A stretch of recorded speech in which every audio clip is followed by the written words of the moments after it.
Hali gani mwanafamilia wa channel tupendwa hii hapa hii Bizoza Media.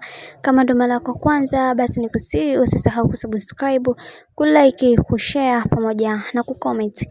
Bwana Diamond Platnumz mchana makavu kaka yetu Rayvanny na kumwambia kwamba anatakiwa kuweza kuwa mstaarabu kwenye masuala mazima ya muziki, kwa sababu kuna mambo mengi na changamoto nyingi ambazo zimekuwa zikitokea kwenye swala zima la kupambania ugali. Sasa kuna klipu ambayo imekuwa ikisambaa mitandaoni ikimuonesha bwana mkubwa Rayvanny akipiga show zake chaka kwa chaka, lakini pia kuna mgogoro mzito ambao uliopo kati yake Rayvanny pamoja na Mac Voice. Sasa kwa upande huu Diamond Platnumz ameamua kuweza kumfungukia bwana mkubwa Rayvanny na kumwambia kwamba unatakiwa kuweza kutumia ubinadamu kama vile ambavyo mimi nilivyoweza kutumia ubinadamu kwenu. Haukupaswa kuweza kumfanyia mambo mabaya Mac Voice, kwa sababu ni vijana ambao wanakuwa wanajitafuta katika kukupambania ndoto zao, lakini wewe umeamua kuweza kuzizima ndoto za kijana huyu wakati tayari ulishaweza kumtambulisha duniani kote.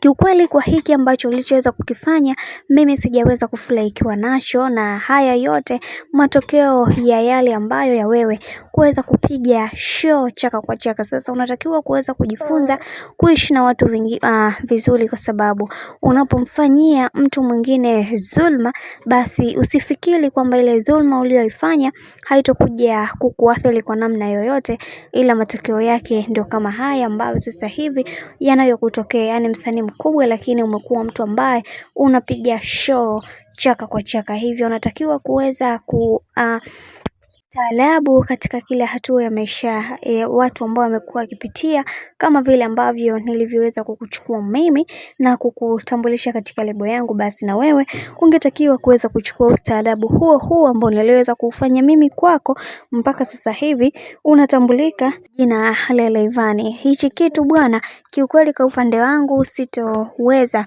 kukinyamazia kimya, kwa sababu wasanii wengi wamekuwa introduce wasanii wapya, lakini wanashindwa ni namna gani ambavyo watakavyoweza kuwahandle, na hii ni kutokana na njaa au ni kutokana ya mtu jinsi ilivyo. Hivyo tunapaswa kuweza kusimama imara na kupambania vipaji vya watu wengine, kwa sababu sisi kadri siku zinavyozidi kwenda ndivyo tunavyozidi kuporomoka, yani miili yetu inazidi kuchakaa na umri unazidi kusogea.